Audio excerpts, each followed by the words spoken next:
Côte d'Ivoire bi pare na. Sénégal bu ñuy orienté bu dee am na ay étranger yu nekk Sénégal di fa jànge balaa nga leen di orienté seet ndax doomu Sénégal yi orienté nañ leen ba noppi loolu moo jaadu loolu moo xew fii moo xew fële nee naa ko nag ñun loolu yëpp comprendre nañ ko waaye li ñu leen di ñaan mooy ngeen jàppale ñu def li tubaab di wax discrimination positive ci kaw nag rafet gi nga xam ne diggante Sénégal ak Côte d'Ivoire rafet na ko ba tax li ñu leen ñaan mooy ngeen ñuy jëlal ay quota li ma leen tontu mooy léeg-léeg nag sénégalais dañoo bëgg ku leen nax léeg-léeg dañu waxante dëgg rek am na loo xam ne kenn mënu koo laaj état waa ju ñëw ubbi ab bureau fu kenn xamul teg fa ñaari siisam woo nit ñi ne mun naa la yóbbu Europe mun naa la yóbbu fii nga jël sa xaalis dugal fa loolu boo tuddee président Diomaye tooñ nga ko boo tuddee Sonko tooñ nga ko lañ ci mën ñun mooy buñ ko yéegee arrêté ko ci saa si te fi may wax ak yéen ni tembe am na ñoo xam ne jàpp nañ leen ba ñu nga rëbës ci affaire kii net yi loolu lañ ci mën waaye itam nañu moytu lu yomb loo gis mu yomb yenn yomb yi rek sa xel war na cee tey état bi li mu ci war def na ko def mais kenn ku nekk ci ñun na fagaru jël ay responsabilité moom it ngalawaay bu leen bokk ci ñi jàpp ni l'histoire a pris fin le 24 mars. L'histoire a démarré le 24 mars. 24 mars du fin, début là. Et c'est le début d'une longue histoire, Inch'Allah. D'une longue histoire. 24 mars du fin début la président Macky Sall na commentaire na nee na bàyyi leen ma sinon.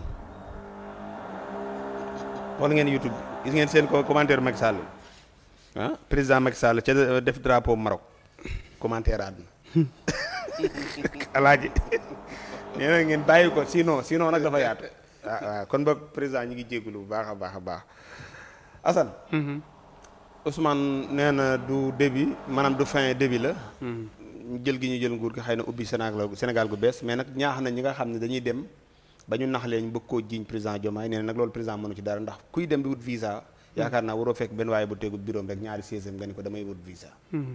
waaw am na solo son yi bu xam nga président Ousmane li mu wax lu am solo la mais am na si loo xamante ni seen responsabilité bu gouvernement bi la mais am na loo xam ne ñun suñu responsabilité la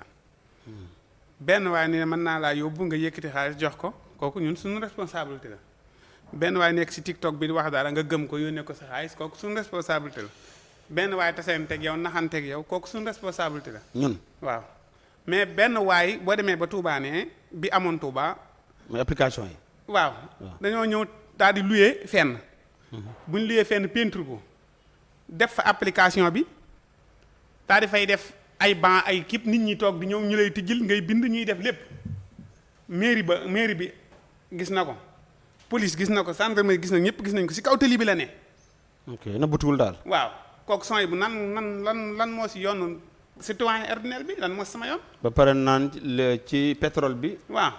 ba pare di mbubboo gouvernement bi ba pare ñu koy def si internet bi nit ñi di ko gis booy dem Touba si kaw tëli yi lañ koy def nga gis boo ko rombee ñu ne gars yi fii xaaral ma wàcc daal di wàcc dem nuyoo laajte ñu wax la nga fay ñu ubbil la ni la demal bu fekkoon ne nag ku nëbbutu la garaaw loolu du responsable waaye ku ni fàng dafay tab panneau publicité te loolu lépp da nga fay mairie dina la encaissé li nga war a fay nga fay ko nekk si régal kooku mënuñu la jàpp ne da ñuy nax kon loolu responsabilité état la na état bi jóg si loolu yi nañu siifur. est-ce que du Sénégal yi ñoo war a dénoncer état mën naa. Sénégal dénoncer bay bëgg a dee. non ci bi muy am laa wax yow exemple. bi ñu am gars yi dañ koy annoncé sax da nga gis ko ni gars yi am na lu feeñ de nangam wax ko bu paree nga photo ko yónnee ko ñu xam fam ne mais bu dee si xam nga yow am na groupe WhatsApp bu ñu bokkoon boo xam ne loolu laataa groupe WhatsApp la woon correction di leen diglu. mais soo nanguwut a participer nangu woo joxe dañ lay retiré. moom mooy yooyu ñu daan tijji mas nga see def sax jommet di ko dénoncé yooyu moom garaaw bu dee groupe WhatsApp nga dem ñu nax la amul problème bu dee ay yeneen ak yeneen mais am na si yoo xamante ni moom responsabilité gouvernement la mooy li ni fàng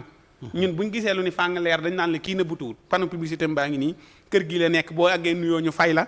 nga joxe ñu tijjil la ay nit di xëy si di fa ne kon loolu responsabilité état ñoo war a saytu bala ngaa samp dara nga dem jaar fi nga war a dem état ni la lii nga bëgg a def lan la nga déclaré am ay kayit yu leer état tijjil la nga daal di def li ngay def boo dawee état dem jàpp la voilà joxe hélas boo dawee état jàpp la ok Ndiogou Ousmane de wax na ci taxawaay bu sénégalais yi war a am bépp sénégalais ak fu mu war a nekk wane ni xëy na 2024 bi ñu jëlee nguur gi du fin mais début la. loolu nag mooy amaat taxawaay bu baax a baax. waaye ci ni Sénégalais yombalee seen i mbir daal ba di ko wékk ci yenn yi li leen dal nag ñu bañ koo wékk président ñoom it. waaw loolu de tout d'abord di féliciter premier ministre ci tukki bi nga xam ne def na ko foofu ci Côte d'Ivoire. aussi di rafetlu sénégalais yi nga xam ne ñoo fa ne seen nekkin foofu tamit ci dëkk ba. parce que waa dëkk ba rafetlu nañ ko. rafetlu nañ sénégalais yi nañu fa nekkee. maanaam nekk nañ fa ci njub. macha allah vraiment loolu mbégte la. bi ma déggee loolu wax dëgg fa yàlla. sama xol dafa sedd. parce que li tax sama xol sedd mooy ñu ne la kat say doomi réew. ci njub lañ nekkee fii liggéey. dem ca seen i mbir tëddi. dëgg la loolu neex na. loolu vraiment ñu ngi féliciter sénégalais ya nga xam ne ña nga nekk ci Côte d'Ivoire di wax sénégalais fu ñu mën a nekk ñooy ambassadeur u réew mi. ca fa ñu ne. yu mel noonu dafa nekk loo xam ni mbégte lañ ci am. di gërëm it waa Côte d'Ivoire ci dalal gi nga xamante ne bi dalal nañ ko premier ministre. muy tertu boo xamante ne bi tertu bu extraordinaire boo xamante ni bi vraiment boo xoolee gis ni premier ministre sunu borom may na ko